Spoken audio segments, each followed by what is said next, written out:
अस्सलामु अलैकुम दोस्तों, कैसे हो? उम्मीद है कि आप लोग खैरियत से होंगे। अल्लाह आप लोगों को ऐसे ही खुश रखे।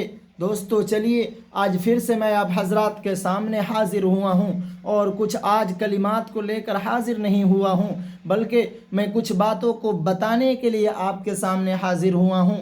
दोस्तों, मैंने बहुत से कलिमात को सिखाया है, जैसे कि तहियात, तशहुद, दुरूद शरीफ, दुआ मासूरा, सना वगैरह मैंने आप हजरात के सामने पेश किया था। दोस्तों, मैं इसी के सिलसिला में मैं आपको बतलाने के लिए आया हूँ। बाज़ हमारे साथी हैं, अगर वो नमाज़ पढ़ते हैं तो सीधा नमाज की हालत में अगर सना पढ़नी होती है तो सना बोलने के बाद सुबहानक अल्लाहुम्मा से शुरू करते हैं। फिर या तो तशहुद में जब आते हैं यानी क़ायदा अखीरा या क़ायदा ऊला में आते हैं तो उसमें सीधा तशहुद बोलते हैं, उसके बाद अत्तहियात पढ़ते हैं। या फिर दरूद शरीफ की बात आती है तो फिर हम उसमें दरूद शरीफ सीधा नाम लेते हैं, बल्कि हमें पढ़ना कहीं और से चाहिए, लेकिन हम और आप पढ़ते कहीं और से है। फिर जब दुआ मासूरा की बारी आती है तो हम और आप सीधा उसके नाम से हम पुकारते हैं, उसके नाम रखते हैं, उसके बाद में हम पढ़ना शुरू करते हैं। तो दोस्तों, ये तरीक़ा सही नहीं है, ये तरीक़ा गलत है, क्योंकि नमाज की हालत में किसी भी चीज़ का नाम नहीं लिया जाता, बल्कि जहाँ से जिस चीज़ की शुरुआत होती है वहीं से शुरू की जाती है। जैसे कि सना जो है वो सना उसका नाम है, लेकिन नमाज के अंदर सुबहानक अल्लाहुम्मा से शुरू किया जाता है। ऐसे ही तशहुद उसका नाम है, लेकिन शुरुआत जो किया जाता है अत्तहियातु लिल्लाह से शुरू किया जाता है। ऐसे ही दुरूद इब्राहिमी है, दुरूद इब्राहिमी के नाम दरूद शरीफ है, लेकिन हम उसको नमाज के अंदर अगर पढ़ेंगे तो डायरेक्टली हम शुरू करेंगे जो है अल्लाहुम्मा सल्ली अला मुहम्मद व अला आलि मुहम्मद से शुरू करेंगे। ऐसे ही दुआ मासूरा है, उसका नाम दुआ मासूरा है, लेकिन अगर हम उसको शुरुआत करेंगे तो अल्लाहुम्मा इन्नी ज़लमतु नफ्सी से शुरू करेंगे।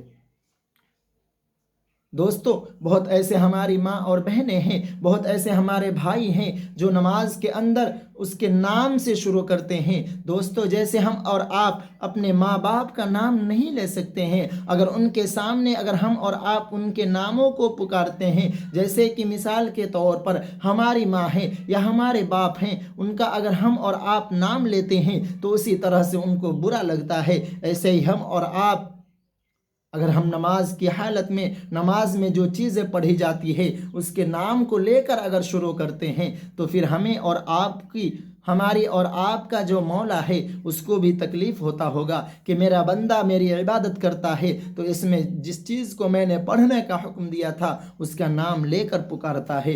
दोस्तों, ये तरीक़ा गलत है, उस तरीक़ा को हमको छोड़ने की ज़रूरत है, क्योंकि बहुत ऐसे भाई हैं जिन्हें मालूम तक नहीं है कि अगर हम जो पढ़ते हैं उसका नाम लेना नमाज की हालत में मुनासिब और दुरुस्त है कि नहीं है।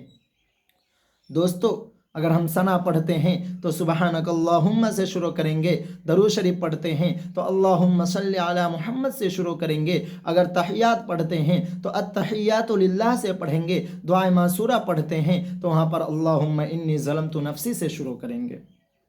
ये है तरीक़ा, नमाज के अंदर हम इस तरह से पढ़ेंगे। क्योंकि हम खुद ज़रा गौर करें, अगर हम और आप अपने माँ बाप के नाम को लेना हम पसंद नहीं करते हैं उनके मौजूदगी में, इसी तरह से हम कैसे पसंद कर लेते हैं कि नमाज की हालत में जिन कलिमात को पढ़ने का हुक्म दिया गया है उसका नाम लेकर शुरू करें। दोस्तों, ये तरीक़ा गलत है, इस तरीक़ा को हमें और आपको बदलने की ज़रूरत है।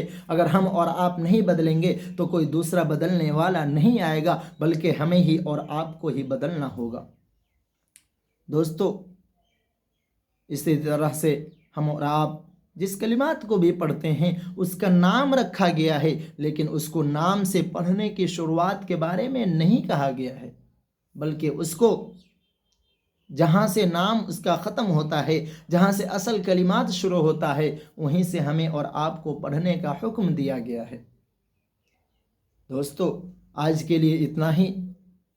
आप अपने परिवार और अपने घर वालों के लिए और उम्मत के लिए दुआ फरमाइए और तमाम उम्मत मुहम्मदिया को इस तरह के कलिमात को पढ़ने और पढ़ाने की तौफीक अता फ़रमाए अल्लाह तबारक व तआला। जब तक के लिए इतना ही। अस्सलामु अलैकुम।